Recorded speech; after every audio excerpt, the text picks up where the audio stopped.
Hi everybody, it's Steve here at the Grand Canyon. I finally made it after all these years, and it was definitely worth the wait. Today has been spectacular. You can see this weather is just beautiful. I don't know if you can see these beautiful blue skies here. So I'm curious, how many of you have been to the Grand Canyon? Sometimes I think that I'm probably the last person on earth to visit the Grand Canyon.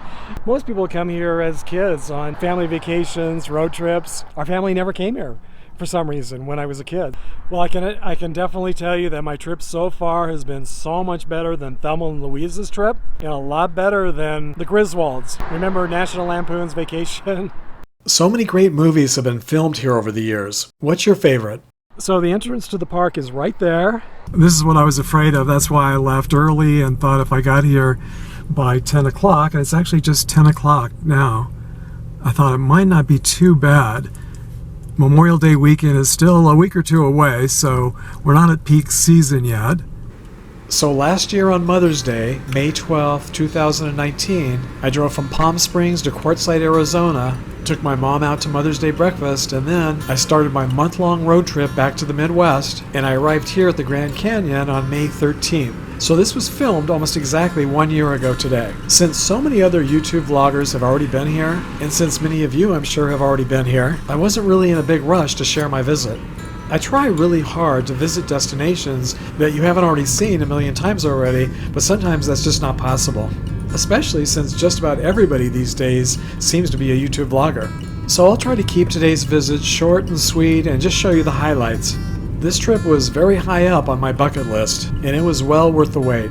Today I'm here at the south rim of the Grand Canyon, and this first parking lot is right here at Mather's Point, which offers some of the most spectacular views. And I don't know if the video does it justice, but it is pretty breathtaking. On the other hand, it's one of the most popular tourist areas with the largest crowds. So if you come here for a peaceful and tranquil nature walk, this is probably not the right spot to start. I can't even imagine what the crowds must be like here after Memorial Day during the peak summer season. I'm guessing it's probably a lot like Disneyland during the summer with long lines to see just about everything. This is the path that you take to walk down to the village. I think it's about 3 miles or so right along the edge of the canyon, so that makes it a nice 6-mile round-trip walk for those of you who like to walk like I do. And speaking of the edge, it's pretty shocking to see how close people are willing to get. I've only been here about a half hour, and it seems like I've already seen about a dozen people dangling their feet over the edge. And mostly in areas with no guardrails or fences like here. But most people are just taking selfies and talking very loudly.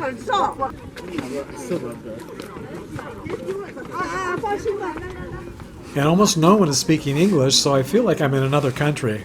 Which is kind of funny and reminds me that it really is a small world. And seems to be getting smaller and smaller and more connected every year. And that reality really hit home just the other day when I went to Walmart to buy a new laptop computer. I went online and they were sold out there as well. Since so many of our products are made in other countries these days, when a pandemic like the coronavirus shuts down the entire world, you really start to see the reality of just how connected we all really are.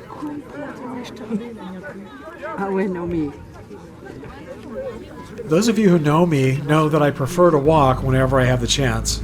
So instead of taking the shuttle bus down to the village, which I mentioned earlier is around 3 miles I believe, I'm going to walk there along the path and see the sights. The sign here reads, "Welcome to the Trail of Time, a geology timeline. Walk 1,000,000 years and then you will be ready to walk 2 billion years of Grand Canyon history." Well, I guess it is a good thing that I really do like to walk. As you know, I love to take trips back to the past, especially by foot, so I'm happy to see that most of the tourists here are jumping on the bus or taking cars down to the village, leaving me this path all to myself. It's not that I'm antisocial, but sometimes it's nice just to hear the peaceful sounds of nature. I don't think I'd be sitting on the edge like that, would you? They've lost several people just this year from falls. I think about a dozen. I think I read about a dozen. No? Half a dozen? Maybe a dozen since last year. Yeah, that's crazy. According to Google, Earth is about 4.5 billion years old, and humans have been here on Earth for 470 million of those years. And sadly, just based on what I've seen here today, I'm guessing that people have been falling over the edge of the Grand Canyon for the entire 6 million years that it's been here. The sign says that it took the Colorado River 6 million years to carve out the canyon. I didn't know that. I thought the canyon was here first. And off in the distance there, near the side of the cliff, if you look closely, you can see some of the buildings in the Grand Canyon Village, which is where I'm headed. And this is always good advice. Wow, that was the easiest million-year walk I've ever taken. And definitely one of the prettiest. I made it to the village, and I just happened to look over the edge here and spotted this deer having lunch right here on the side of the cliff. I know the mountain goats can climb up steep terrain, but I had no idea the deers could do that too. It's pretty camouflaged, but hopefully you can see it there. I'm such a cheapskate that I feel like I'm overpaying when I stay at the Motel 6. But if I ever did decide to splurge on a high-end hotel, the El Tovar would definitely be on my list. I'll pan around here so you can see its great location right on the edge of the canyon. This historic hotel was built 115 years ago and opened in 1905. It was built by the Santa Fe Railway and named after Spanish explorer Don Pedro de Tovar. And right next door is the equally historic Hopi House, which was also opened in 1905. It was designed by one of the first female architects, Mary Elizabeth Jane Coulter.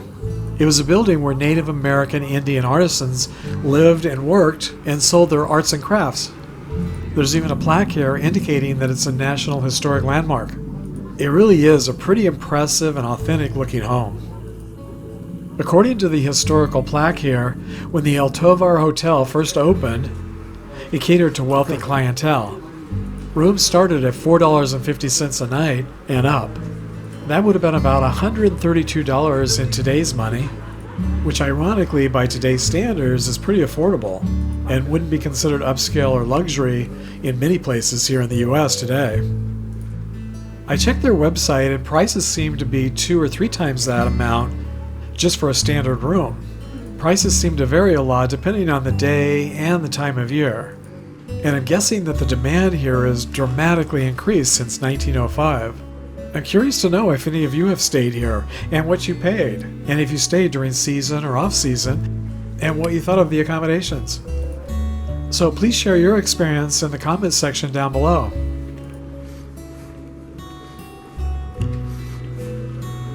And look at this beautiful porch or patio with a view of the Grand Canyon. It really does make me feel like I've stepped back in time.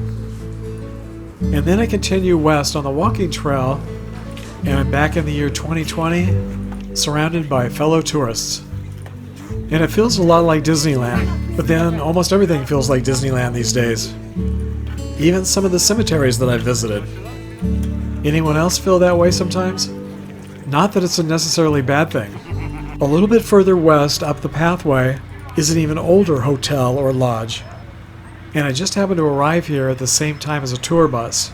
There's a gift shop and food and restrooms here, so apparently this is a popular tourist stop.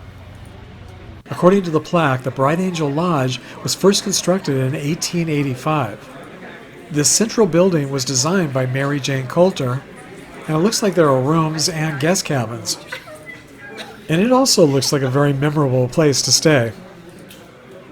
I would have rather walked back to my car from Bright Angel Camp, but the shuttle buses here are free and they give you a tour of the entire village loop, so I decided to take the bus back so I could see more of the village.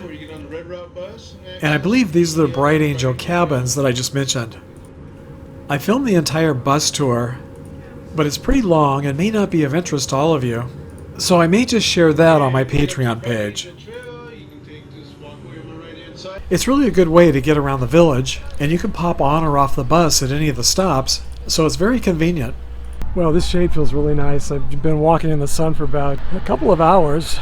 Now, it probably would have been faster to walk back to my to the car, which is up here by the visitor center and by this first lookout, which is one of the best lookouts of all the lookouts. But I'm glad I got to see the village from the shuttle bus.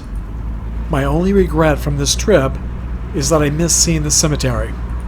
Apparently there's a pioneer cemetery right in the village, and I didn't learn about it until after I returned home from this trip.